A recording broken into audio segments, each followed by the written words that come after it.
Vietnam ভিয়েতনামের মরিচ এগুলা, এই যে দেখা যাচ্ছে এই মরিচগুলো হচ্ছে ভিয়েতনামের মরিচ। এই যে ভিয়েতনাম মরিচ আসলে প্রচুর ঝাল, এত ঝাল যা না খাইলে বুঝতে পারবেন না। শুধু মরিচেই ঝাল না, সব কিছুতেই ঝাল ভিয়েতনামের।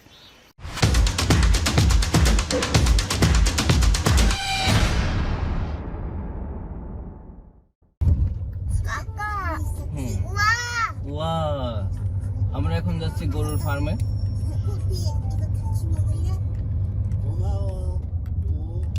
আমরা এখন আসলাম দক্ষিণ কোরিয়ার একটা ডিজিটাল গরুর ফার্মে। আমরা এখন দেখাবো গরুর ফার্ম, গরুগুলো কিভাবে থাকে, কিভাবে কি করে গরুতে। চলুন যাই, আমরা এখন গরুর ফার্মে যাই। গরুর ফার্মে আসলে এটা কোরিয়ান গরুর ফার্ম। আমাদের দেশের সাথে এখানকার অমিল বা মিল যেগুলো আপনারা খুঁজে দেখবেন। এটা হচ্ছে গরুর ফার্ম। গরুগুলো আছে, গরু অল্প যদিও, এটা হচ্ছে দুধের গরু না।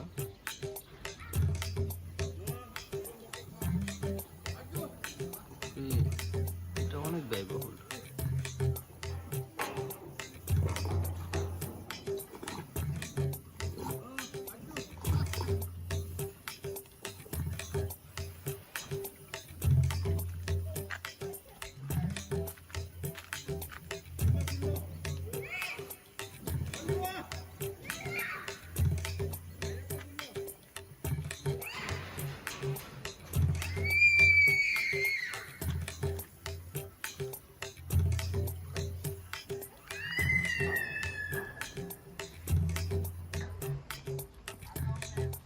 এটা খড়গুলো এভাবে রাখা হয়েছে, খড়গুলো এভাবে রাখা, মাঠ থেকে এই খড়গুলো এভাবে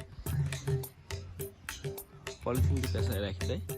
খড়গুলো ভালো থাকে, যেগুলো গরুর অনেক পুষ্টিকর খাবার, এগুলো কেটে কেটে খাওয়ায়, মেশিনেই যদিও কাটে। এটা হচ্ছে ফার্ম, ফ্রন্ট সাইড গরুগুলো আছে, খড়গুলো এভাবে রাখা হয়েছে।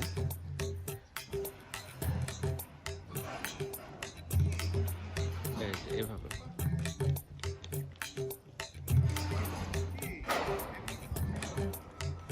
গরুর নিকটে যাওয়া নিষেধ আর কি। এখানে অনেক সতর্কতা, সেফটি এখানে রাখা।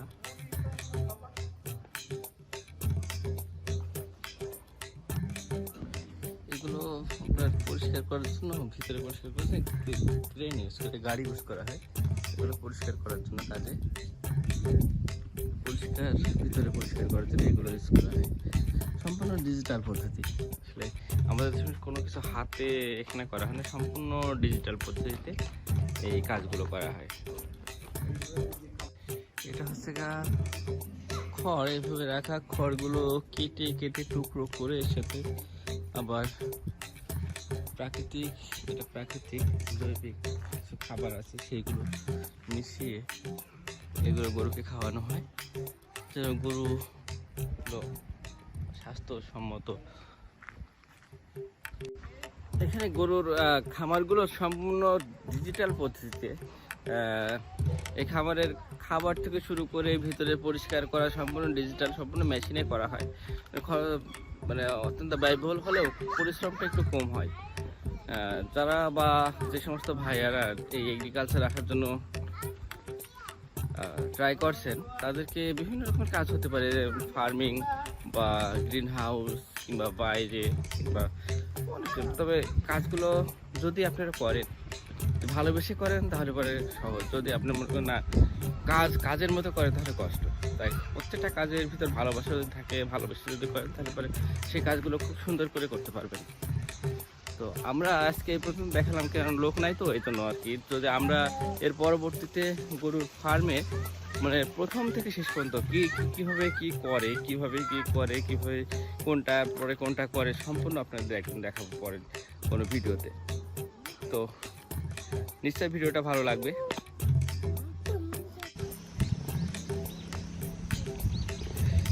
এটা হচ্ছে মরিচ ক্ষেত, মরিচ লাগানো। বছরে একটা বারই মরিচ লাগানো হয়।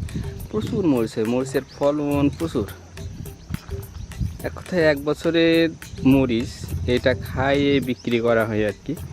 তো যারা এগ্রিকালচারে আসতে চাচ্ছেন তাদের জন্য এটা একটা কর্মক্ষেত্র হতে পারে, মরিচের বাগান আর কি, মরিচ ক্ষেত। তো যেগুলো গ্রিন হাউসের মধ্যে, বিনিল হাউস মানে পলিথিন দিয়ে যে হাউসগুলো হয়, হাউসের ভিতরে যে মরিচগুলো থাকে গাছগুলো, সেইগুলো প্রচণ্ড আর কি, ওখানে কাজ করা প্রচণ্ড কষ্টকর, প্রচণ্ড গরমের মধ্যে কাজ করা লাগে। কোরিয়াতে সবচেয়ে ঝালের মরিচ বলে পরিচিত ভিয়েতনামি মরিচ। এটা সেই ভিয়েতনামি মরিচ, ভিয়েতনামি পাখিগুলোও যেরকম ঝাল, মরিচটাও সেরকম ঝাল। আসলে মানে কি বলবো, ভিয়েতনামের যে ঝাল একবার যে খাইছে সে আসলে অন্য কিছু নেক্সট টাইমে আর চাইবে না।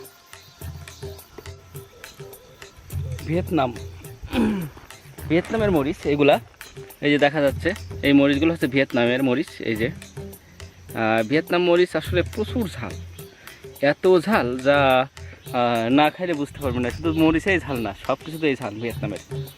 তো যারা আমাদের কোরিয়াতে যারা আছেন, ভিয়েতনামি মরিচ বলে অনেকেই চেনেন যে এটা অত্যন্ত একটু যদিও ব্যয়বহুল, একটু দামি, তারপরেও এটা প্রচুর ঝাল, আমাদের দেশের মরিচের মতো ঝাল, খাইতেও অনেক টেস্ট।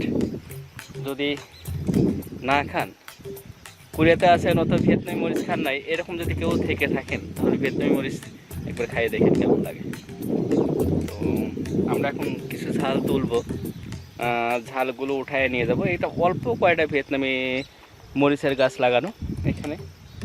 ভিয়েতনামি মরিচটা আসলে সেই রকম সুস্বাদু, আর ঝালের কথা কি বলবো ভাই, ওরে ভাই রে কী যে ঝাল এই ভিয়েতনামি মরিচে। হ্যাঁ, যারা এগ্রিকালচার আসতে যাচ্ছেন, এগ্রিকালচার বিষয়ে যারা আসবেন তাদেরকে আরও আর একটা বিষয় আছে, সেটা হচ্ছে গা শূকরের ফার্ম।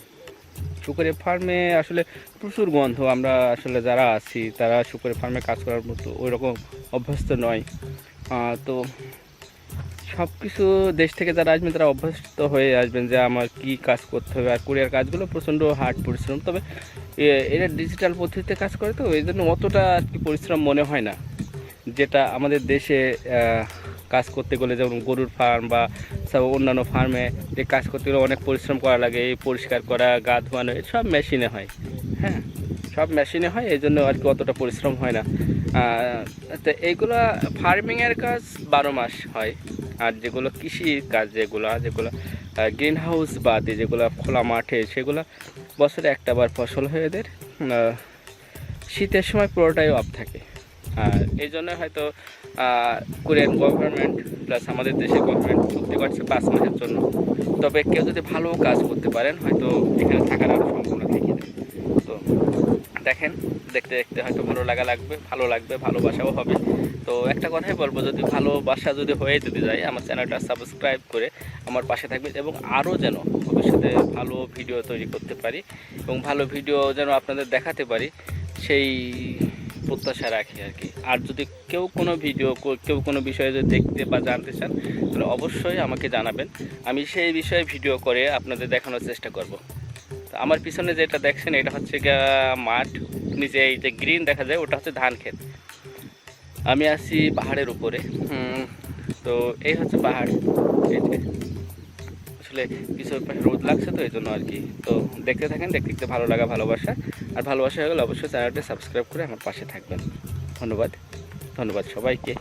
দেখেন আমরা এখন মরিচ তুলবো। দেখেন মরিচগুলো, এই লাল মরিচ, আসলে এই মরিচগুলো উঠাইনি, আমরা এখন চলে যাবো। আসলে গ্রামে আসছে, তো গ্রাম থেকে আমরা ভিয়েতনামের এই লাল মরিচগুলো উঠাবো সংগ্রহ করতে। আর লাল মরিচগুলো বাসায় নিয়ে গিয়ে এটা সংরক্ষণ করার একটা উপায় আছে, সেটা হচ্ছে ফ্রিজে রেখে দিতে। ফ্রিজে যদি আপনি ডিপে যদি রেখে দেন তাহলে এগুলো অনেক দিন ভালো থাকবে। আর লাল মরিচ, শুকনা মরিচগুলো যে আপনার হচ্ছে যে কি ওটা ডাবল রান্না করে বা কোনো কিছু বাগার দেওয়ার জন্য শুকনা মরিচটা খুব ভালো। আলু ভর্তা, যে কোনো ভর্তার ক্ষেত্রে শুকনা মরিচটা অনেক সুন্দর একটা ফ্লেভার দেয় এবং টেস্টিও। প্রচুর ঝাল তো তাই।